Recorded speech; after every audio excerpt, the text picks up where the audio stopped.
కీర్తనల గ్రంథం 91వ కీర్తన 10వ వచనం చదువుదాం. నీకు అపాయమేమియు రాదు, ఏ తెగులును నీ గుడారమును సమీపించదు. చేతులెత్తి ఆమె చెప్దామా? హల్లెలూయా. నా ప్రియ జనాంగమా, దేవుని ప్రజలారా, ఈ బైబిల్ గ్రంథమునందు అత్యంత శ్రేష్టమైన భాగం, ప్రతి వచనము శ్రేష్టమైనది. కానీ ఈ 91వ కీర్తన సర్వమానవాళికి ఒక మెడిసిన్ లా పనిచేస్తుందని ప్రభుదాసుడిగా మనం చేస్తున్నా. దీన్ని మనం ధ్యానం చేసుకోగలిగితే మన జీవితం అత్యంత శ్రేష్టకరం.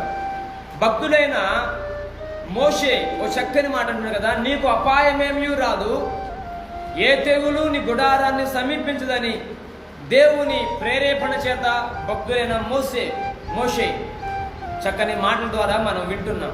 ఆమె నా ప్రియ సంగమా, ఈ భయంకరమైన విపత్తు లేదా ఈ COVID-19 ఈ తెగులు ప్రజలందరినీ మరణాలకు చేర్చేంత వరకు కూడా ప్రయాసపడుతుంది.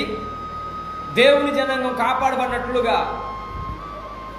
దేవుని ఆత్మ ద్వారా ఈ పగలు నీతో నాతో మాట్లాడుతున్నాం. మంచి మాట, నీకు అపాయమేమీ రాదు, ఏ తెగులు నీ గుడారాన్ని సమీపించదు. నమ్మితే ఆమె చెప్తారా? హల్లెలూయా, హల్లెలూయా. తెగులు సమీపించకుండా లేదు, హాని జరగకుండా ఉండాలంటే ఏ స్థలంలో ఉంటే మనకు క్షేమం? గమనించిన ఒకసారి భక్తుడైన దావీదు అంటాడు, అయ్యా నీ నుంచి నేను ఎలా తప్పించుకోగలనయ్యా? ఆకాశంకి ఎక్కిన నువ్వు అక్కడ ఉన్నావయ్యా, పాతాళంకి వెళ్ళి నువ్వు అక్కడ ఉన్నావయ్యా, నేను నీ నుండి ఏ విధంగా తప్పించుకోగలను? అన్ని స్థలాల్లోనే ఉన్నవాడవయ్యా అంటూ ప్రార్థన చేస్తాడు. నిజమే కదా? ఈ భయంకరమైన విపత్తులే, ఈ పాండమిక్ సిచ్యువేషన్లో మనం ఏ స్థలానికి వెళ్ళి తప్పించుకోగలం? ఏ ప్రాంతంలో మనకు క్షేమం దొరుకుతుంది? కొన్ని విషయాలు మన త్వరగా జ్ఞాపకం చేస్తాం మీకు. ఏ స్థలానికి వెళ్ళినా మనకు ఈ ఆపద లేదు, ఈ కీడు, ఈ తెగులు మన చుట్టూ ప్రయాణం చేస్తూనే వస్తుంది. కానీ ఏ స్థలమందు మనకు దీవెను, ఏ ప్రాంతం మనకు క్షేమము మీకు పరిచయాన్ని ఆశపడుతున్నాం. హల్లెలూయా, హల్లెలూయా. ఈ మాట మన జీవితంలో నెరవేర్చబడాలి అంటే, ఈ మాట మన జీవితాల్లో నెరవేర్చబడాలి అంటే మనము దేవుని సముఖంలో ప్రార్థించబద్ధమై ఉన్నామని ప్రభు ప్రేమతో మీకు మనవి చేస్తున్నా. ఆమె ఒక మాట మీకు జ్ఞాపకం చేస్తా. భక్తుడైన యోసేపు గురించి మీకు పరిచయం ఆశపడుతున్నా. యోసేపు మనందరికీ ఎరిగిన వాడే, తన జీవిత వృత్తాంతం మనందరికీ తెలిసిన వారమే. చిన్నటి నుంచే తన అన్నలు, తన కుటుంబ వారితో కూడా తనను ద్వేషించారు, వెలివేశారు, ఎందుకు పనికిరాని వాడిగా, కొరవాడిగా చేశారు. ఆఖరికి తన అన్నలే గుంటలో త్రోసివేసి తన తండ్రికి ఒక అబద్ధ సాక్ష్యం పలుకుతున్నారు, అయ్యా మా తమ్ముడైన యోసేపును దుష్టమృగాలు చంపేసినాయి అంటూ ఓ తప్పుడు వర్తమానం ప్రకటించారు. అయినప్పటికీ గుంటలో త్రోసివేయబడ్డ యోసేపు కొద్ది కాలం బాధాకరమైన సిచ్యువేషన్లో బాధ భరించాడు. నా దేవుడు తీసి వెంటనే ఇష్మాయిల్కి అమ్మివేయబడగా ఇష్మాయిల్ ఫరో ఇంటికి అప్పగించాడు. ఒకసారిగా అడవిలో నుంచి లేదా గుంటలో నుంచి, క్రూర మృగాల నుంచి ఫరో ఇంట్లో పడిపోయాడు. ఫరో ఇంట్లో పర్లేదులే, క్షేమంగా ఉంది, బాగానే ఉంది కదా అనుకుంటూ అతను జీవిస్తున్న దినాల్లో ఒకసారిగా ఫరో ఇంట్లోనే మరలా బాధ, వేదన కలిగింది. తీసుకెళ్లి చెరసాల్లో అప్పగించేశాడు.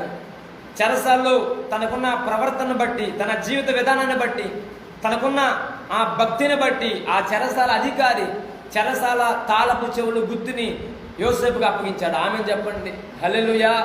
వాస్తవానికి తనున్న సిచ్యువేషన్స్ అన్ని కూడా బాధాకరమైనవే, వేదనకరమైనవే. కానీ ఏ స్థలమందున్నా ఆ స్థలములో దైవిక సాన్నిధ్యం అనుభవించడమే యోసేపు గొప్పతనం. హల్లెలూయా, హల్లెలూయా. నా ప్రియ సంగమా, ఆ చెరసాల్లో ఖైదీలందరి మీద అధికారిగా పెత్తనం చలాయిస్తున్నా ఏదో ఒక లోటు, బాధ, అరే నేను నేరస్తుడిగా ఉన్నానే, నేను చెరసాల్లో ఉన్నానే అంటూ దేవుని సముఖంలో ప్రార్థన చేస్తే నా దేవుడు తీసుకెళ్లి ఆ ఐగుప్తు దేశమందంతటి మీద మొదటి వ్యక్తిగా, ప్రధానమంత్రిగా యోసేపును దేవుడు తయారు చేశాడు. ఆమె చెప్పండి, హల్లెలూయా.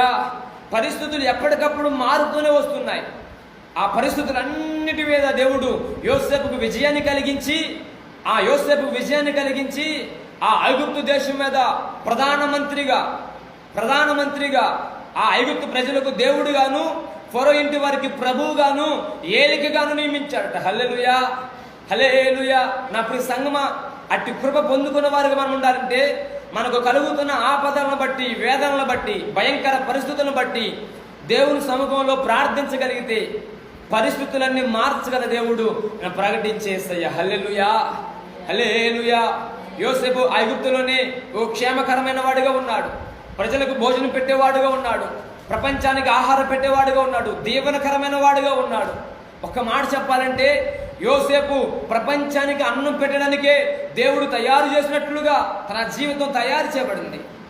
ప్రైజ్ ద లార్డ్, హల్లెలూయా. ఒకసారిగా యోసేపు యొద్దకు ప్రజలు తండోపతండాలుగా ఆహారం కోసం వస్తున్నారు. ఆ క్రమంలో తన అన్నలు కూడా ఆ స్థలానికి వచ్చారు. అన్నలు చూడగానే ఒకలాంటి బాధ కలిగింది. అరే, నా అన్నల ద్వారా నేను ఈ స్థితికి వచ్చానే అని తన కుటుంబం వారిని మరలా తన ఎదుగు సమకూర్చుకోవాలని, చేర్చుకోవాలని ఆశపడ్డ, మదన పడ్డ యోసేపు తన అన్నలతో మాట్లాడి బండ్లు పంపించి యాకోబు దగ్గరికి వర్తమానం పంపిస్తున్నాడు. నీ కుమారుడు బ్రతికే ఉన్నాడు, త్వరగా మీరు ఐగుప్తుకు రావాలి అని బండ్లు పంపిస్తే యాకోబు ఒకలాగా బాధపడుతున్నాడు. అరే, ఐగుప్తు మా దేశం కాదే, మా ప్రాంతం కాదే, ఎలా వెళ్ళగలమని మదన పడుతూ మీమాంసలో ఉన్న వేళ దేవుడే యాకోబుతో మాట్లాడుతున్నాడు. యాకోబు, భయపడ మాకు, నేను నీకు తోడై ఉన్నాను, నువ్వు వెళ్ళు స్థలంలో నేను దీవిస్తా, నువ్వు నిశ్చయముగా ఐగుప్తుకు వెళ్ళాలని దేవుడు భరోసా ఇచ్చినప్పుడు యాకోబు తన ప్రజలు ఆ బండ్లు ఎక్కి ఐగుప్తుకు చేరారు. దాదాపుగా ఐగుప్తుకు వెళ్ళింది 70 మంది, కానీ ఐగుప్తులో సమకూర్చబడింది దాదాపుగా 30 లక్షల జనాంగానికి పైచులుగా. ఆమె చెప్పండి, హల్లెలూయా, హల్లెలూయా. ఈ 70 మందిగా యాకోబు సంతానం బయలుదేరి ఐగుప్తుకు వచ్చారు. ఐగుప్తులకు రాగానే యోసేపు తన తండ్రి అయిన యాకోబును చూడగానే ఎంతగానో సంతోషపడి ఆనందపడ్డాడు. అట్టి పరిస్థితుల మధ్య యోసేపు యాకోబుకు తన జనాంగానికి ఓ మంచి స్థలాన్ని సిద్ధపరిచాడు. ఆ స్థలం పేరే గోషేను. ఆమె చెప్పండి దగ్గరికి, హల్లెలూయా, హల్లెలూయా. నా ప్రియ సంగమా, ఈ యాకోబు సంతతి వారంతా కూడా గొర్రెల కాపరులు గనుక, ఎక్కువగా గొర్రెలు కాచుకునేవారు గనుక, ఆ గొర్రెలకు కావాల్సిన ఆహారం సమకూర్చుకోవాలి గనుక, ఏ స్థలము సారవంతమైనదో, ఏ స్థలములో సమృద్ధి దొరుకుతుందో, ఏ స్థలము ఆశీర్వాదకరమైనదో ఆ స్థలములో నిర్ణయించడానికి, ఆ స్థలములో యాకోబు సంతానాన్ని నిలబెట్టడానికి యోసేపు తపనపడి ఫరోతో మాట్లాడి గోషేను అనే దేశమును యాకోబు సంతానానికి స్వాస్థ్యంగా ఇచ్చాడు. హల్లెలూయా, హల్లెలూయా. ఇప్పుడు 70 మందిగా సమకూర్చబడ్డ యోసేపు సంతానం అంతా కూడా గోషేనులో బ్రతుకుతున్నారు, గోషేను రాష్ట్రంలో జీవిస్తున్నారు. వారికి ఏమాత్రం కొరత లేదు, కొదువు లేదు, సంతానం కొదువు లేదు, సర్వ సమృద్ధి ఆ గోషేనులో వారికి దొరుకుతూ ఉంది. వారి పశువులకు మేత, వారి జంతువులకు ఆహారం, వారి పిల్లలకు ఆహారం, సమస్తము కూడా గోషేనులో సమకూర్చబడుతుంది. గోషేను గురించి ఒక మాట రాయబడుతుంది, చూస్తారా? ఆదికాండ గ్రంథం 47వ అధ్యాయం 27వ వచనంలో ఒక మంచి మాట.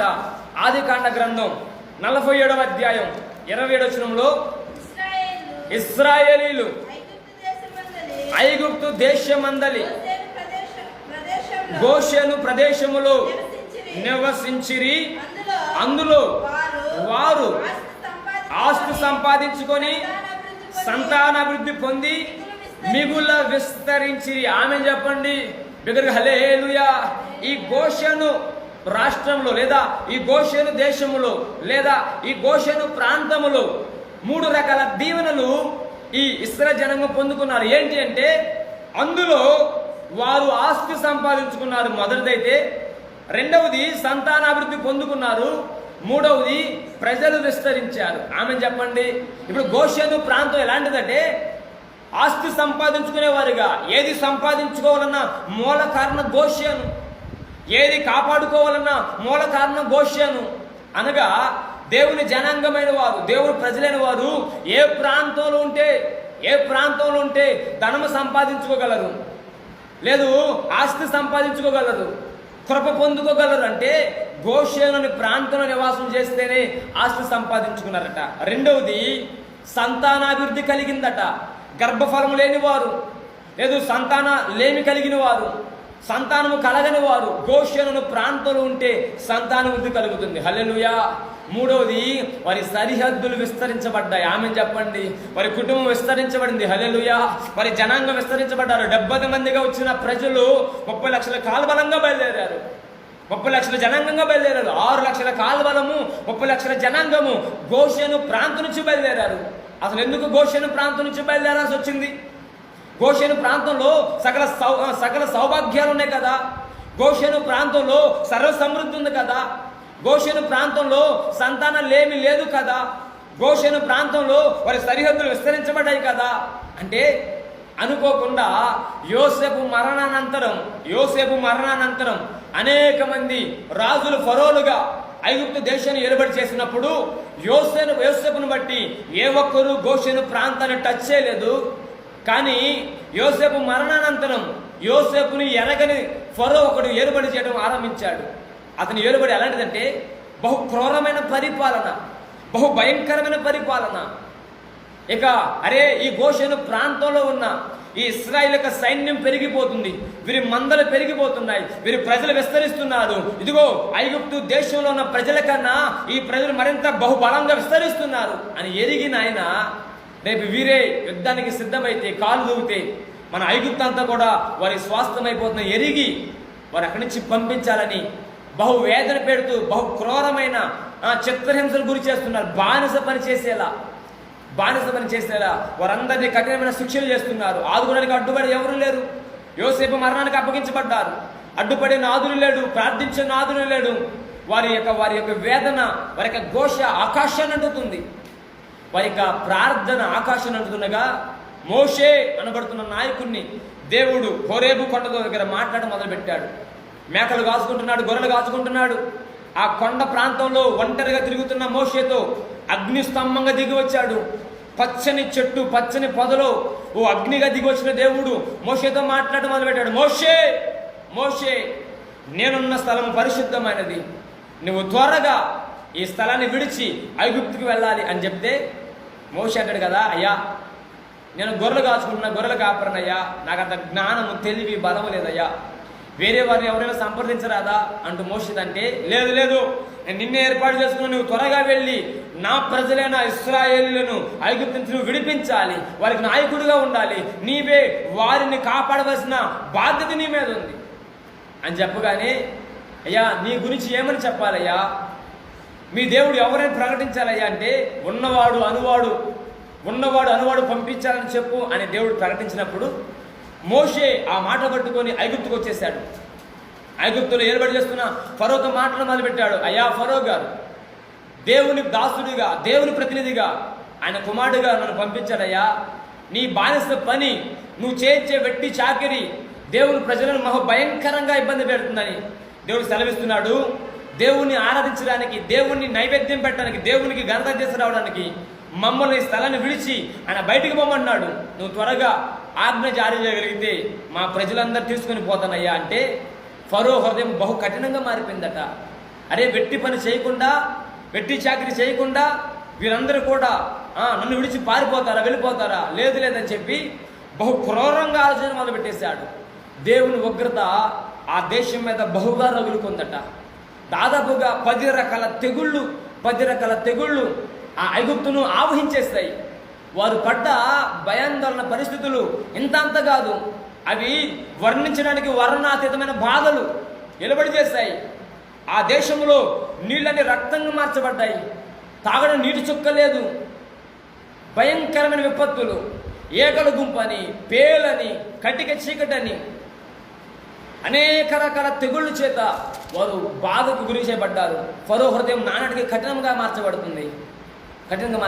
ఒక మాట, ఇంత భయంకరమైన తెగుళ్ళ మధ్య ఐగుప్తులు సతమతం అవుతున్నారు, కానీ దేవుని ప్రజలకు ఏమీ కాలేదండి. ఆమె చెప్పండి హల్లెలూయా. 10 రకాల తెగుళ్ళు చేత ఐగుప్తు ప్రజలందరూ కూడా వేధించబడుతూ, బాధించబడుతూ, మరణానికి అప్పగించబడుతున్న దేవుని ప్రజలైన ఇశ్రాయేలుకు మాత్రం, గోషెను ప్రాంతానికి మాత్రం ఎటువంటి హాని జరగల. ఆమె చెప్పండి.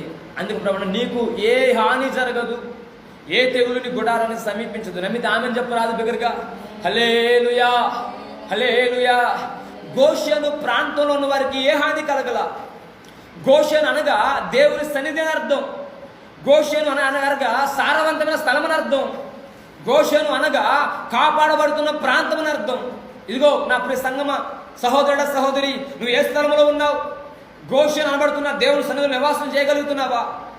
గోషెను అనబడుతున్న సారవంతమైన స్థలం రాగలుగుతున్నావా? గోషెను అనబడుతున్న కాపుదల ఉన్న స్థలానికి రాగలుగుతున్నావా? అట్లాగే నిశ్చయముగా నువ్వు ధన్యురాలవని దేవుడు దాసుడిగా మనం చేస్తున్నా. నాకేం పర్లేదులే, నా ఇంట్లోనే ఉన్నాలే, నా గృహం బాగానే ఉందిలే అనుకుంటున్నావా? నీ గృహము దేవుని సన్నిధిగా మార్చబడాలి, నీ గుడారము దేవుని సన్నిధిగా మార్చబడాలి, ఒక గోషేనుగా తయారు చేయబడాలి. గోషేనులో సంతానం ఏమి ఉండదు, గోషేనులో ఇరుకులు ఇబ్బందులు ఉండవు, గోషేనులో ఆటంకాలు ఏమి ఉండవు. గోషేన్ అంతా కూడా సకల సౌభాగ్యాలతో నింపబడిన ప్రదేశం. హల్లెలూయా, హల్లెలూయా. నా ప్రియ సంగమా, ఇదిగో నీ గుడారం ఒక గోషేనుగా మార్చబడిందా? నీ గుడారం ఒక గోషేను ప్రాంతంగా మలచబడిందా?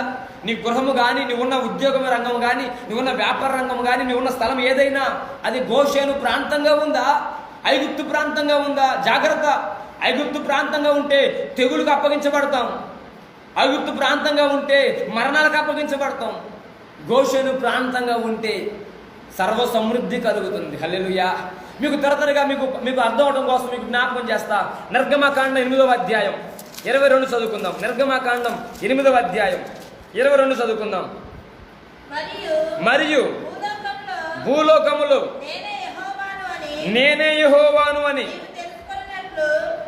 నీవు తెలుసుకున్నట్లు ఆ దినమున నేను నా ప్రజలు నివసించుచున్న గోషేను దేశమును మినహాయించదను. అక్కడ ఏగల గుంపులుండవు.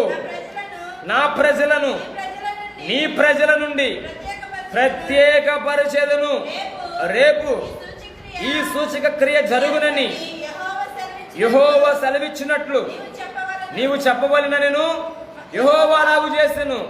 బాధాకరమైన ఏగల గుంపు ఫరో ఇంటిలోనికి అతని సేవకుల ఇండ్లలోనికి వచ్చి ఐగుప్తు దేశమందంతటి మీద వ్యాపించెను. ఆ దేశము ఏగల గుంపుల వలన చెడిపోయెను. ఆమె చెప్పండి బిగ్గరగా హల్లెలూయా. ఐగుప్తు దేశమందంతటి మీదకి ఏగల గుంపు బహు బలముగా ప్రభావంగా వచ్చేసిందట. ఫరో ఇంటిలోనికి అతని సేవకుల ఇళ్లలోనికి చొరబడి ఏగల గుంపు వారిని బహు భయంకరంగా బాధ పెడుతుందట. 24 వచ్చినట్టు కదా, ఈ దేశము ఏగల గుంపుల వలన చెడిపోయెను. దేశమే చెడిపోయిందటండి. ఒక్క ఏగల గుంపు వలన దేశం పాడైపోయింది. గమనించండి ఒకసారి, మన ప్రాంతంలో ఏగల కాలం వచ్చినప్పుడు లేదు వర్షాకాలం వచ్చినప్పుడు ఏగలు మన గృహాలకు వచ్చినప్పుడు ఎంతగా మనము ఏసరించుకుంటాం, ఎంతగా మనం వాటిని వెళ్ళగొడుతుంటాం. అరే కొద్దిపాటి ఏగలే మన గృహాలు అలుముకుంటే ఎంతగా మనకు గందరగోళం గురి కాబడతాం. కానీ ఇదిగో ఈ దేశమందంతటి మీద గుంపులు గుంపులుగా ఐగుప్తు దేశాన్ని ఆవరించేసాయట. ఈ ఏగలట గోషేనులో లేవట. ఆమె చెప్పండి 22 వచనం అంటారు కదా, నేను నా ప్రజలు నివసించుచున్న గోషేను దేశమును మినహాయించదను. ఆమె చెప్పండి ఏ దేశం మినహాయిస్తున్నాడట? ఇదిగో ఐగుప్తు ప్రాంతం అంతా, ఐగుప్తు దేశం అంతటా ఏగల గుంపు ప్రయాణం చేస్తున్నాయి. కానీ గోషేను ప్రాంతంలో ఏగలు లేవు. బాధాకరమైన చెడుకరమైన ఏగలు ప్రవేశించడానికి వీల్లేదు. కారణం ఆ స్థలము దేవుని ప్రజల స్థలం. ఆమె చెప్పండి. ఆ స్థలము ఆశీర్వాదించబడే స్థలం. ఆమె చెప్పండి. ఆ ప్రాంతం మీద దేవుని సన్నిధి ప్రవహిస్తున్న స్థలం. ఆ ప్రాంతం అట సరిహద్దులు విశాలపరచబడుతున్న స్థలం. హల్లెలూయా. ఎందుకు దేవుని ప్రజలు మినహాయించబడింది? ఎందుకు దేవుని ప్రజలు మినహాయించబడ్డారంటే వారు దేవుని వాక్యానికి లోబడుతున్నారు. వారు దేవుని సముఖంలో జీవించడానికి వారు నిర్ణయించుకున్నారు. దేవుని సంకల్పానికి అప్పగించుకున్నారు. వేదనైనా, బాధైనా, కరువైనా, ఖడ్గమైన అది ఏదైనా దేవుని తర్వాతనే అనుకొని వారు నివాసం చేస్తున్న స్థలం గోషేను. అది ప్రత్యేకపరచబడిన స్థలం. యోసేపు చేత ప్రత్యేకించబడిన స్థలం. యోసేపు ఏ స్థలం ఉంటే ఆ స్థలం దీవెనకరమైందండి. అలాంటిది యోసేపు ఉన్నాడు కాబట్టి ఐగుప్తుకు ఆహారం అందింది. కానీ ఇప్పుడు యోసేపు వెళ్ళాడు, అందుకే ఐగుప్తులో కఠిన వేదన. కానీ దేవుని ప్రజలకు ఆ వేదన దరిచేరకుండా, ఏగల గుంపులు వాలకుండా గోషేను ప్రాంతం మినహాయించబడింది. హల్లెలూయా, హల్లెలూయా. అలాగైతే నా ప్రియ సంగమా, ఈ భయంకరమైన తెగులు నీ కుటుంబం దరిచేరుతుందా? నీ కుటుంబం దాటిపోతుందా? గమనించుకో. నీ గృహం నిజంగా గోషేను ప్రాంతం అయితే, నువ్వు ఉన్న స్థలము గోషేను స్థలం అయితే నిశ్చయముగా ఆ గోషేను మీద ఏగలను మినహాయిస్తున్నాడు. హల్లెలూయా. తెగులను మినహాయిస్తున్నాడు. హల్లెలూయా. దేవుని మహిమ ఆ స్థలాన్ని ఆవరింపజేస్తుంది. దేవుని మహిమ ఆ స్థలాన్ని కమ్ముకుంటుంది. నా ప్రియ సంగమా, ఈ పగటి కాల వేళ నీవున్న స్థలము గోషేనుగా మార్చబడాలి. నీవున్న స్థలము గోషేనుగా తయారు చేయబడాలి. చూడండి 9వ అధ్యాయం అంటారు కదా, 9వ అధ్యాయము 22వ చదువుకుందాం. 9వ అధ్యాయం 2వ చదువుకుందాం. యెహోవా నీ చెయ్యి ఆకాశం వైపు చూపుము, ఐగుప్తు దేశమందలి మనుషుల మీదను జంతువుల మీదను పొలముల కూరలన్నిటి మీదను వడగండ్లు ఐగుప్తు దేశమంతటా పడునని మోషేతో చెప్పెను. మోషే తన కర్రను ఆకాశంలో ఎత్తినప్పుడు యెహోవా ఉరుములను వడగండ్లను పిడుగులు భూమి మీద పడుచుండెను. యెహోవా ఐగుప్తు దేశం మీద వడగండ్లు కురిపించెను. ఆమె చెప్పండి హల్లెలూయా. ఆ వడగండ్లట పిడుగులతో కూడుకున్న వడగండ్లు ఉన్నాయట. ఆ ఐగుప్తు దేశం అంతటి మీద, జంతువుల మీద, పశువుల మీద, వారి పొలాల మీద, కూర మొక్కల మీద, వారికి పనికొచ్చే ప్రతి దాని మీద ఈ వడగండ్లు పిడుగుల్లా పడిపోతున్నాయట. పిడుగుల్లా పడిపోతున్నాయి. ఈ తెగులు భయంకరమైన తెగులు. భోజనం చేయకుండా కూరగాయలు పాడైపోతున్నాయి. నివాసం చేయకుండా గుడారాలు కూలిపోతున్నాయి. వారి యొక్క పశువులు, వారి యొక్క పక్షులు, వారి యొక్క సమస్తము కూడా వడగండ్ల దెబ్బకు పాడైపోతున్నాయి. దేవుని మహా తెగులు భయంకరంగా ప్రయాణం చేస్తుంది. కానీ గోషేను ప్రాంతానికి ఏమి కాల చూస్తారా? అదిగో 27వ చదువు ఒకసారి. 26 చదువుకుందాం. 26 అయితే ఇశ్రాయేలీలున్న గోషేను దేశములో మాత్రము వడగండ్లు పడలేదు. బిగ్గరగా చేతులెత్తి ఆమె చెబుదాం. హల్లెలూయా, హల్లెలూయా. ఇశ్రాయేలు నివాసం చేస్తున్న గోషేను ప్రాంతంలో వడగండ్లు పడలేదు. ఏంటండి మహిమ? ఏంటండి అద్భుతం? ఏంటండి మాయలు ఉన్నాయా? మంత్రులు ఉన్నాయా? ఏమీ లేదు. దేవుని జనాంగం. Praise the lord. నా ప్రియ సంగమా, ప్రియ క్రైస్తవుడా, సహోదరుడా, దేవుని సన్నిధిగా నీ గుడారాన్ని మార్చుకోగలిగితే, దేవుని ప్రసన్నత దిగే స్థలముగా నీ ఉన్న ప్రాంతాన్ని మార్చుకోగలిగితే, రాబోతున్న తెగుళ్ళు నీ గుడారాన్ని సమీపించదు. ఏ తెగులు నీ గుడారాన్ని సమీపించదు. నీ మాట నిశ్చయముగా నెరవేర్చు దేవుడు. నేను ప్రకటించు యేసయ్య. నమ్మితే ఆమె చెప్పండి బిగ్గరగా హల్లెలూయా, హల్లెలూయా. నా ప్రియ సంగమా, దేవుని ప్రజలారా, ఇదిగో గోషేను దేశంలో వడగండ్ల పిడుగులు పడలేదట. ఐగుప్తు దేశం అంతటి మీద వారి కూర మొక్కలు, వారి పొలాలు, వారి యొక్క పక్షులు, వారి యొక్క పశువులు, వారి యొక్క గుడారాలు, వారి యొక్క చెట్లు సమస్తం మీద వడగండ్ల పిడుగులు పడుతూ ఆ దేశమంతా పాడైపోతుంది.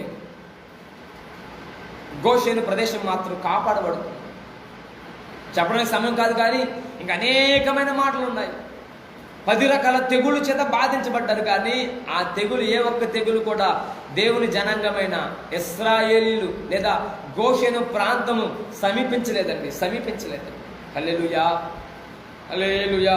నా ప్రియ సంగమా, దేవుని ప్రజలారా, ఈ పగటి కాల వేళ మన చుట్టూ ప్రయాణం చేస్తున్న తెగులు మన గుడారం సమీపించడానికి కారణం అది గోషేను ప్రాంతంగా మలచబడాలి. దేవుని సన్నిధిగా మలచబడాలి. ఎవరో ప్రార్థన అడ్డుపడుతుండగా నీ కుటుంబం మీద దేవుని సన్నిధి దిగి వస్తుంది. ఎవరి ప్రార్థన అడ్డుపడుతుండగా దేవుని కోపం ఆగిపోతుంది. ఎవరి ప్రార్థన అడ్డుపడుతుండగా దేవుని ఉగ్రత దూరపరచబడుతుంది.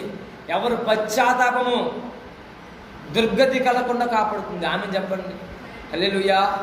నా ప్రియ సంగమా, దేవుని ప్రజలారా, గోషేను ప్రాంతంలో వడగండ్లు పిడుగులు పడలేదట. గోషేను ప్రాంతం కప్పబడుతుందండి. కారణం, గోషేను అంటే దేవుని సన్నిధి అని అర్థం. గోషేను అంటే సారవంతమైన భూమి అని అర్థం. గోషేను అంటే సంతానాభివృద్ధి కలిగే స్థలం అని అర్థం. గోషేను అంటే దేవుడు దిగి వచ్చే స్థలం అని అర్థం. హల్లెలూయా, హల్లెలూయా. నా ప్రియ సంగమా, అట్లాగైతే ఈ పగటి కాల వేళ నీవున్న గృహము ఒక గోషేనుగా మార్చబడును గాక. నీవున్న ప్రాంతము ఒక గోషేనుగా తయారు చేయబడును గాక. నీవున్న స్థలం మీద దేవుని మహిమ ప్రభావం దిగివచ్చును గాక. ఏ తెగులు నీ గుడారాన్ని సమీపించకుండా దేవుని కాపుదలగా నీవున్న స్థలము మార్చబడును గాక. ప్రైజ్ ద లార్డ్, హల్లెలూయా, హల్లెలూయా. మరొక మాట మీకు తర్వాత మీకు పరిచయం చేస్తున్నాను. 10వ అధ్యాయం నిర్గమకాండం 10వ అధ్యాయం 21 చదువుకుందాం, 22 చదువుకుందాం. అందుకు మోషేతో ఆకాశం వైపు నీ చెయ్యి చాపము, ఐగుప్తు దేశం మీద చీకటి, చేతికి తెలియనంతటి చిక్కని చీకటి కమ్మెను. మోషే ఆకాశం వైపు తన చెయ్యి ఎత్తినప్పుడు ఐగుప్తు దేశమంతయు 3 దినములు గాఢాంధకారము కమ్ముకొనిను. 3 దినములు ఒకరినొకడు కనుగొనలేదు. ఎవడును తానున్న చోట నుండి లేవలేకపోయిను. అయినను ఇశ్రాయేలీయులందరికీ వారి నివాసములలో వెలుగుండెను. బిగ్గరగా స్తోత్రం చెబుదాం. హల్లెలూయా, హల్లెలూయా. దేవుని కోపం బహు బలముగా రగులుకొన్నది. మనకు తెగులు చీకటితో ఐగుప్తును కమ్మేసిందట. ఆ చీకటట చిక్కని చిమ్మ చీకటి రాయబడుతుంది. అంటే చేయి కనబడనంత చీకటి కనబడుతుందట. చీకటి అన్న దగ్గర ఫుట్ నెట్లో రాయబడుతుంది కదా, తడువులాడని చీకటట. ఆమె చెప్పండి, ఆమె ఏ చీకటి? మన గృహాల్లో కమ్ముకున్న చీకటి కాదండి. మన గృహాల్లో అర్ధరాత్రి వచ్చే చీకటి కాదండి. తడువులాడిన కనబడిన చీకటట. చిక్కని చీకటి అని రాయబడుతుంది అక్కడ.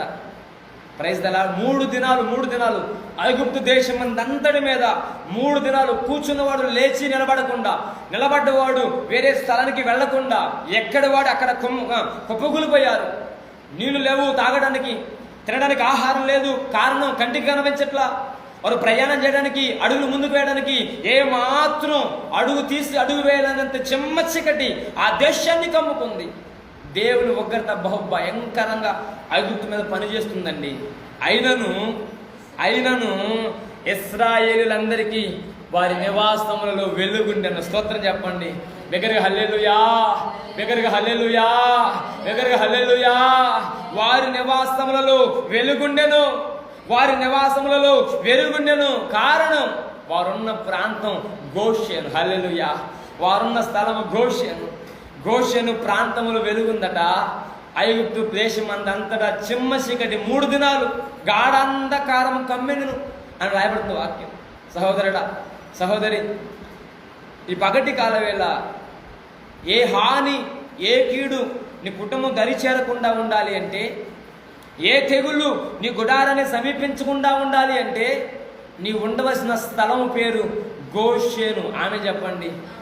దాని అర్థము దేవుని సన్నిధి అని అర్థం. దాని అర్థము దేవుని మందిరం అని అర్థం. దాని అర్థము అది సారవంతమైనది, దేవుని కాపుదల ఉన్నది అని అర్థం. ఇదిగో అట్లాగైతే నువ్వు దేవుని కాపుదల కింద కూర్చోగలుగుతున్నావా?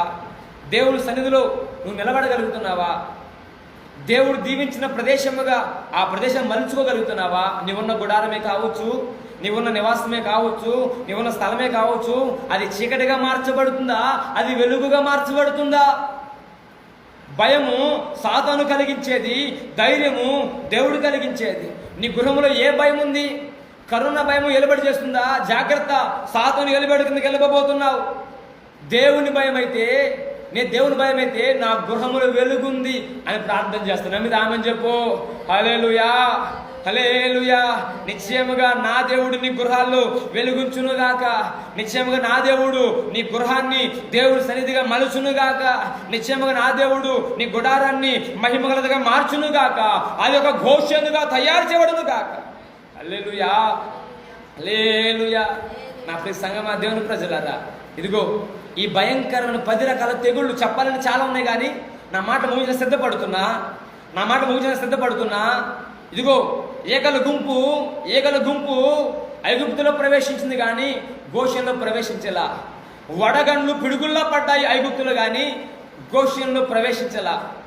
ఇదిగో కట్టిక చీకటి గాఢంధకారపు చీకటి ఐగుప్తులో ప్రవేశించింది కానీ గోషెన్లో ప్రవేశించాలి. ఆమె చెప్పండి. ఎంత వింత అండి, ఎంత వింత. చిమ్మ చీకటి ఏమో ఐగుప్తులో ఉండటం ఏంటి? బహు భయంకర వెలుగేమో గోషెన్లో ఉండటం ఏంటి? కారణం ఎక్కడ? ఆయన తన ప్రజలకు తోడే నిలిచే దేవుడు. ఆమె చెప్పండి.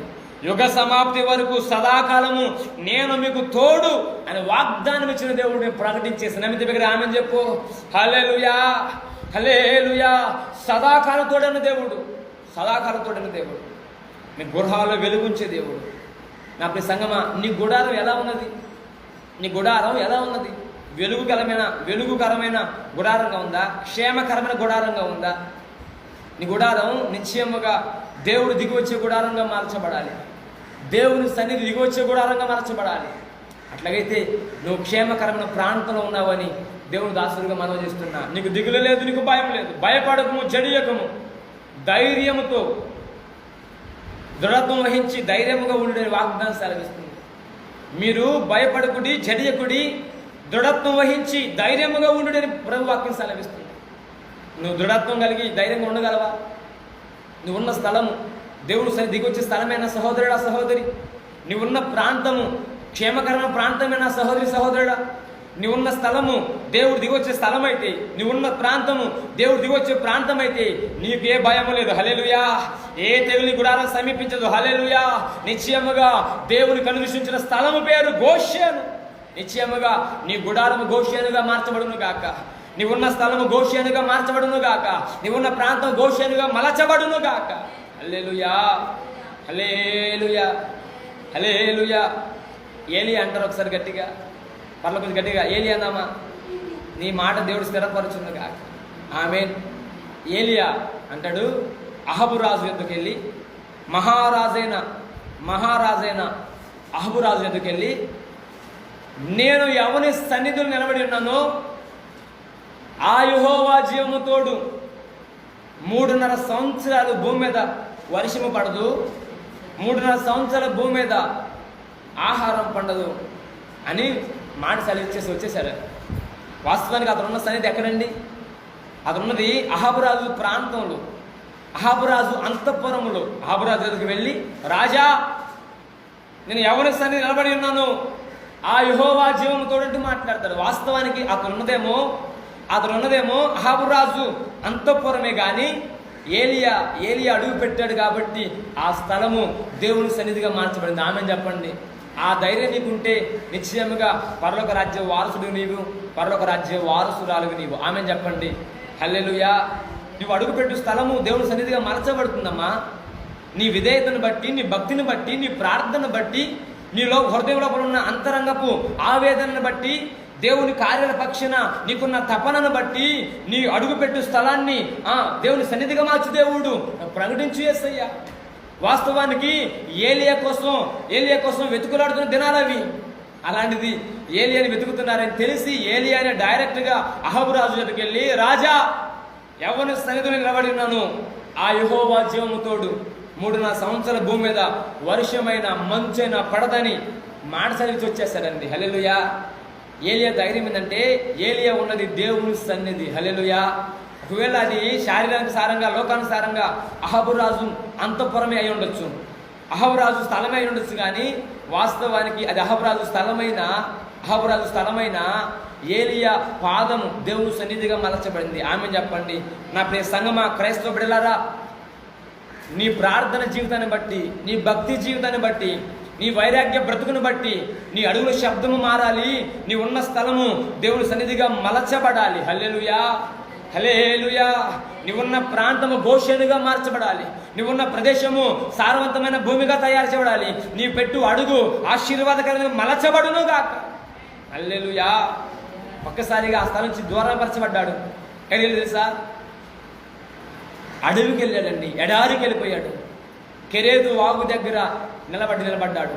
దేవుడు అంటాడు, ఏలియా, కెరేతు వాగు దగ్గర దాక్కోరాదా వెళ్ళి. సరే, దేవుడు కెరేతు వాగు దగ్గర దాక్కుమన్నాడంటే నా కోసం ఏదో సిద్ధపరిచి ఉంచాడులే అనుకొని పాపం దేవుడి మాట ప్రకారం వెళ్ళిపోయాడు ఎడారికి. చూస్తే అచ్చమని ఎడారి పక్కన ఓ చిన్న సెలయేరు, దాని పేరు కెరేతు వాగు. ఆ సెలయేరు పక్కన అట్లాగే నిలబడ్డాడు. అనుకున్నాడు, నా కోసం ఎవరినో పెట్టుంటాడులే, ఎవరినో నిలబెట్టుంటాడులే, నమ్మకస్తులేని వారిని నాకు సిద్ధపరచుంటాడులే అనుకున్నాడు. కానీ అతను వెళ్ళింది ఎడారికి వెళ్ళాడు. కానీ ఒక మాట, ఎడారికి వెళ్ళాడనే కానీ అతను దేవుని సన్నిధి అనుభవిస్తూ ఉన్నాడు. పగలు సాయంత్రం అతనికి పోషణ కాకుల ద్వారా సమకూర్చాడు. ఆమె చెప్పండి. హలే, కాకండి ఎంత సుబుద్ధి కలదు తెలుసా, ఎంత దుర్బుద్ధి కలదు తెలుసా. కాకి ఏ ఆహారాన్ని కూడా వదిలిపెట్టదండి. అలాంటి కాకి తనకు వద్దు అన్నట్లుగా, నా కడుపు నిండింది అన్నట్లుగా ఉదయం సాయంత్రం తీసుకొచ్చి రొట్టె మాంసం ఇస్తానండి. ఆమె చెప్పండి. నేను చెప్పాను ఆ మాట, నీవున్న స్థలము గోషెన్ అయితే, నీవున్న గృహము గోషెన్ అయితే నీ కొరకు ఆహారం సిద్ధపరిచే కాకులను నా దేవుడు సిద్ధపరుస్తాడు. నమ్మిది ఆమె చెప్పండి. ఎంతటి పాండమిక్ సిచ్యువేషన్లో, ఎంతటి భయంకరమైన కరోనా విపత్తుల్లో నీ కుటుంబానికి నా దేవుడు కాకులు అనబడుతున్న అధికారులు సిద్ధపరచునుగాక. నీ కొరకు బలమైన ఆహారం నా దేవుడు సిద్ధపరచునుగాక. ఆమేన్, హల్లెలూయా. అది ఎడారిలాని కనిపించవచ్చు, కానీ నీవు నివసించడానికి ఓ శ్రేష్టమైన ప్రాంతం గోషెను ప్రాంతం. ఆమేన్, హల్లెలూయా. నా ప్రియ సంగమా, ఈ పగటి కాలవేళ నువ్వు గోషెనుకు అడుగు పెట్టబోతున్నావా? నీ గుడారాన్ని గోషెనుగా మలుచుకోగలుగుతున్నావా? నీవున్న స్థలాన్ని గోషెనుగా మలుచుకోగలుగుతున్నావా? ఏలియా లాంటి వాడికి పోషణ సర్వసమృద్ధిగా అందింది, సర్వసమృద్ధిగా అందింది, ఏ మాత్రం తక్కువ గల. గోషెనులేమో ఆస్తి దక్కింది, సంతానభివృద్ధి కలిగింది. 3 వాళ్ళు విస్తరించారట, వాళ్ళ సరిహద్దులు విస్తరించబడ్డాయి. ఇదిగో నీ కుటుంబంలో పోషణ తక్కువ కాకుండా సమకూర్చగల దేవుడు నువ్వు ప్రకటించేస్తయ్యా. నువ్వు ఎవరి సన్నిధిలో ఉన్నావో ఒకసారి నువ్వు జ్ఞాపకం చేసుకో. ఈ పగటి కాల వేళ దైవిక సాన్నిధ్యంలో నీవు ఉన్నావా? లేదు అపవాది సాన్నిధ్యంలో ఉన్నావా? దైవిక సాన్నిధ్యంలో ఉంటే నీ గుడారానికి ఏ అపాయం దరిచేరదు. నీ గుడారానికి ఏ తెగులు సమీపించదని దేవుడు దాసుడు మనం చేస్తున్నాం. మరొక మీకు జ్ఞాపకం చేసి నమ్మని ముగించేస్తా. రూతు అంటారా? కొంచెం గట్టిగా, నువ్వు గట్టిగా పర్వాలేదు. రూతు అని, రూతు తాను మోయాబులో బ్రతుకున్న బిడ్డ, మోయాబు శాపాన్ని మోస్తున్న బిడ్డ, మోయాబు పాపాన్ని మోస్తున్న బిడ్డ, మోయాబుతో మమేకమైపోయిన బిడ్డ, మోయాబులోనే పుట్టింది, మోయాబులోనే పెరిగింది, మోయాబు ఆహారాన్ని తింది, మోయాబు పాపాన్ని పంచుకుంది. కానీ ఒక్కసారిగా మోయాబుని విడిచి బెత్లెహేముకు వచ్చింది. ఆమె చెప్పండి, హల్లెలూయా. మోయాబుతో మిళితమైన బిడ్డ ఒక్కసారిగా బెత్లెహేముకు రాగానే తన గురించి వినబడుతున్న మాట, నా కుమారి నువ్వు యెహోవా చేత దీవెన నొందిన దానవు. బిగ్గరగా ఆమె చెప్పండి, హల్లెలూయా, హల్లెలూయా. రూతు గ్రంథం 3:12 మాట రాయబడుతుంది, కుమారి నువ్వు యెహోవా చేత దీవెన నొందిన బిడ్డవు. ఏంటంటే అంత కృప? మోయాబు శాపానికి పాపానికి గుర్తు కాదా? మోయాబు శాపం రూతు తల మీద నిలబడలేదా? రూతు తల మీద మోయాబు శాపం ఉన్నా, రూతు గృహంలో పాపం ఏర్పడి చేస్తున్నా, రూతు మోయాబుతో మిళితమైపోయినా ఆమె వచ్చిన స్థలము పేరు బెత్లెహేము. ఆమె చెప్పండి బిగ్గరగా హల్లెలూయా. బెత్లెహేములో అడుగు పెట్టింది కనుక తన పాపాలకు పరిశుద్ధత కలిగింది, తన తల మీద ఏలుబడి చేసిన శాపం తొలగిపోయింది, తను బంధించబడ్డ కట్ట నుంచి విడుదల కలిగింది. కారణం బెత్లెహేములో తన విధేయత, బెత్లెహేములో తన తగ్గింపు, బెత్లెహేములో తన మాదిరికరమైన ప్రవర్తన తనకు ఘనత తీసుకొచ్చి పెట్టింది. ఆ పొల యజమాని అంటాడు కదా, మునుపటి ప్రవర్తన కంటే ఇప్పటి సత్ప్రవర్తన నువ్వు అధికంగా ఉందమ్మా. ఆమె చెప్పండి, ఎంతటి కృప అండి, ఎంతటి కృప. మునుపటి ప్రవర్తన కంటే ఇప్పటి సత్ప్రవర్తన అధికంగా ఉందట. ఆమె చెప్పండి, ఎప్పుడు నీ సత్ప్రవర్తన అధికంగా ఉండిందంటే నువ్వు బెత్లెహేము చేరినప్పుడు, నువ్వు గోషెను చేరినప్పుడు, నువ్వు కెరేతువాగు చేరినప్పుడు. ఆమె చెప్పండి హల్లెలూయా. నువ్వు ఎప్పుడు గోషెను చేరతావో నీ ప్రవర్తన మారిద్ది. నువ్వు ఎప్పుడు కెరేతువాగు వెళ్తావో అప్పుడు నీ ప్రవర్తన మారిద్ది. నువ్వు బెత్లెహేము చేరతావో అప్పుడు నీ ప్రవర్తన మారిద్ది. యెహోవా చేత దీవెన నొందిన వారమని పిలిపించబడతాను. మీద ఆమె చెప్పండి బిగ్గరగా హల్లెలూయా, హల్లెలూయా.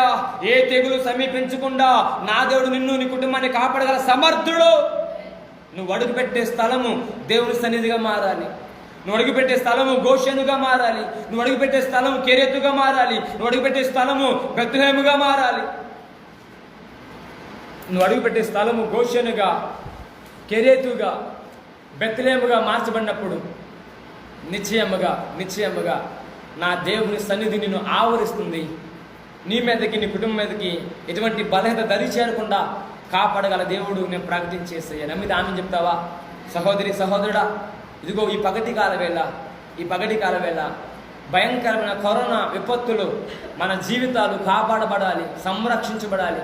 సరిహద్దులో సమాధానం కలగాలి. మన గుడారాలలో నెమ్మది కలగాలంటే నిశ్చయముగా నీవున్న స్థలము విడిచి, నీవున్న పాపం విడిచి, నీవున్న అవిధేయత విడిచి, యాకోబు కానాను విడిచిపెట్టినట్లుగా, గోషెను బయలుదేరినట్లుగా, ఏలియా యెహోవా రాజు స్థలం విడిచిపెట్టి కెరేతు వైపు వెళ్ళినట్లుగా ఇదిగో రూతు మోయాబు విడిచి బెత్లెహేము వెళ్ళినట్లుగా నీవున్న పాపపు స్థితి నుంచి నువ్వు విడిచి, నీవున్న శాప ప్రాంతం విడిచి, నువ్వున్న అవిధేత స్థలం విడిచి, నువ్వున్న అహంకారపూరితమైన పరిస్థితులు విడిచి, లోకాశ, నేత్రాశ, జీవడము విడిచి దేవుని సన్నిధి అనబడుతున్న గోషేనులోనికి, దేవుని సన్నిధి అనబడుతున్న కెరేతులోనికి, దేవుని సన్నిధి అనబడుతున్న బెత్లెహేముకు నువ్వు అడుగు పెట్టగలిగితే యెహోవా చేత దీవెన నొందిన బిడ్డలంగా మార్చబడతావు. నమ్మితే దగ్గర ఆమెను చెప్పండి, దగ్గరగా హల్లెలూయా, హల్లెలూయా. నా ప్రియ సంగమా, దేవుని ప్రజలారా, ఇదిగో ఈ పగటి కాల వేళ నా దేవుడు నీతో మాట్లాడుతున్నాడు సూటిగా. దేనికి భయపడుతున్నావు? దేవునికి భయపడుతున్నావా? కరోనాకు భయపడుతున్నావా? కరోనాకు భయపడితే జాగ్రత్త, నిత్య నాశనానికి నువ్వు అప్పగించబడతావు. ఈ పగలు నువ్వు దేవునికి భయపడగలిగితే నిత్య స్వాస్థ్యమైన పరలోక రాజ్యానికి నీకు అర్హత సంపాదించుకుంటున్నావని దేవుని దాసుడిగా మనవి చేస్తున్నా. నా ప్రియ సంగమా, దేవుని ప్రజలారా, ఇదిగో ఈ పగటి కాల వేళ దేవుని సన్నిధి అనుభవించగలవా? దేవుని మహిమ పొందుకోగలవా? నీ గుడారమే ఒక మందిరంగా మలుచుకోగలవా? నీ దేహాన్ని మందిరంగా మలుచుకోగలవా? ఈ భయంకరమైన పరిస్థితుల్లో ప్రార్థన యోధులైన సేవకులందరూ మరణానికి అప్పగించబడుతున్నారు. ప్రార్థన యోధులైన సేవకులందరూ ఎత్తబడుతున్నారు. అనగా ప్రార్థన చేసే సేవకులు కొరతగా ఉన్నారు, అడ్డుపడే వారు కొరతగా ఉన్నారు. సంఘం ఎత్తబడబోతుంది, దేవుడు అక్కడ రాబోతుంది. నువ్వు విడుబడే గుంపుగా ఉండకుండా ఎత్తబడే గుంపుగా ఉండాలని దేవుడు దాసుడిగా మనవి చేస్తున్నా. ఇదే నీకు అనుకూలమైన సమయం, ఇదే రక్షణ దినం, ఇదే యెహోవా ఏర్పాటు చేసిన దినం. దీని యందు నువ్వు ఉత్సహించి సంతోషించగలిగితే, దేవుని నువ్వు ఆహ్వానించగలిగితే, దేవుని సన్నిధిలో నువ్వు నివసించగలిగితే, అయ్యా నా స్థలాన్ని గోషేనుగా మార్చండి, అయ్యా నేను స్థలాన్ని బెత్లెహేముగా మార్చండి ప్రభువా. ఇదిగో నేను నా పాపాన్ని విడిచిపెడుతున్నా, నా శాపాన్ని విడిచిపెడుతున్నా, నా అవిధేతను విడిచిపెడుతున్నా, నాలో ఉన్న దుర్గుణాలు విడిచిపెడుతున్నా. నన్ను పరిశుద్ధులుగా మార్చయ్యా, నీతిమంతులుగా మార్చయ్యా. నీతిమంతులు కీడు చూడక వారు ఎత్తబడుతున్నారు, వాక్యం సరిస్తుందయ్యా. మేము కూడా నీ సముఖమందు ఆరోగ్యవంతులముగా, నీ రాకడకు సిద్ధపడే వారముగా మేము ఉన్నట్లు సహాయం చేయని ప్రభువా. నన్ను ప్రార్థన చేయగలిగితే నీ ప్రార్థన ఆలకించి నీ గుడారాన్ని గోషేనుగా మార్చగల దేవుడు, నీ గుడారాన్ని కెరేతుగా మార్చగల దేవుడు, నీ గుడారాన్ని బెత్లెహేముగా మార్చగల దేవుడు నేను ప్రకటిస్తున్న నజరేయుడు యేసుక్రీస్తు ప్రభువారు. హల్లెలూయా. ఈ పగలు నిన్ను నీవు దేవునికి అప్పగించుకొని,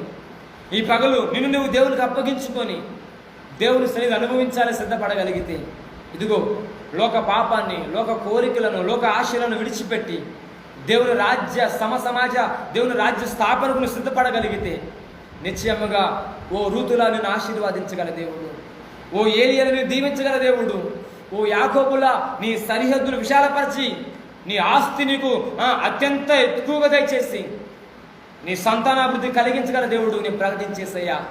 దేవుని సన్నిధిలో సంతానలేమి కలగదండి, దేవుని సన్నిధిలో సంతానలేమి కలగదండి. గర్భిణీ స్త్రీలు నిశ్చయముగా ఆశీర్వాదించబడతారు. చాలామంది గృహాల్లో సంతానలేమితో బాధపడుతున్నారు. కారణం నీవింకా గోషెనుకు రాలా, నీవింకా కెరేతుకు రాలా, నీవింకా బెత్లెహేముకు రాలా. నువ్వు బెత్లెహేములో నివాసం చేయాలని తపన కలిగి నువ్వు నివసించగలిగితే మొదట నువ్వు మోయాబును విడిచిపెట్టాలి.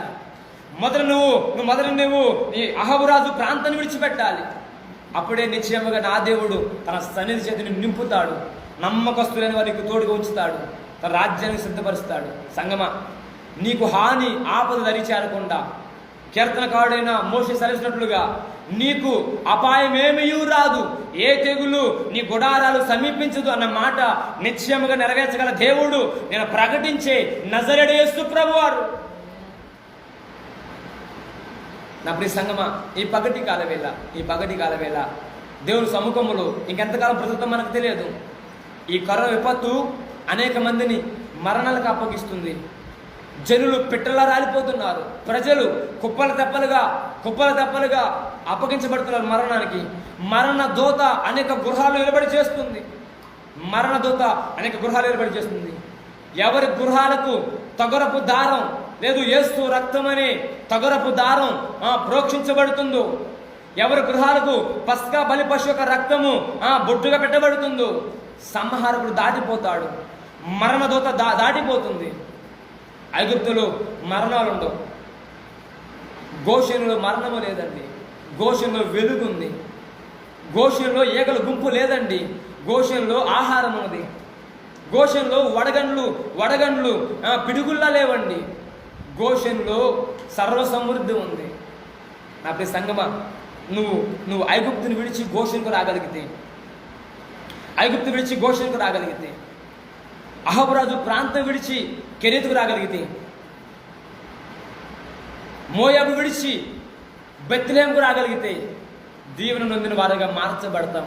నిశ్చయంగా నా దేవుడు ముందున్న దినాలన్నీ, భవిష్యత్ దినాలన్నీ నీకు ఒక బెత్లెహేముగా నీ గుడారాన్ని, నీ దేహాన్ని ఒక కెరేతు వాగుగా, నీ ప్రాంతాన్ని ఒక గోషెనుగా నా దేవుడు తయారు చేయునుగాక. హల్లెలూయా, హల్లెలూయా. నీ ప్రాంతాన్ని నా దేవుడు గోషెనుగా మార్చునుగాక. నీ గృహాన్ని ఒక బెత్లెహేముగా మార్చునుగాక. నీ దేహాన్ని కెరేతు వాగుగా మార్చునుగాక. నిశ్చయముగా అట్టి దీవెన నా దేవుడు నీకు, నీ కుటుంబానికి కలిగించునుగాక. నా ప్రియ సంగమా, దేవుని ప్రజలారా, ఈ పగటి కాల వేళ దేవుని వాక్యానికి అప్పగించుకుంటూ ముందున్న దినాలని కూడా దేవునికి భయపడుతూ దేవుని యందు భయము, భక్తి కలిగి, విధేయత, ప్రార్థన యందు ఆసక్తి కలిగి నువ్వు ముందుకు కొనసాగలిగితే నీ మీద కరుణా కటాక్షాలుంచి దీవెనకు కారణమైన జీవితాలుగా మార్చగల దేవుడు నేను ప్రకటించి యేసయ్యని తెలియజేస్తూ ఈ నా మాట ముగిస్తున్న దేవుడి మాట దీవించి ఆశీర్వాదించునుగాక.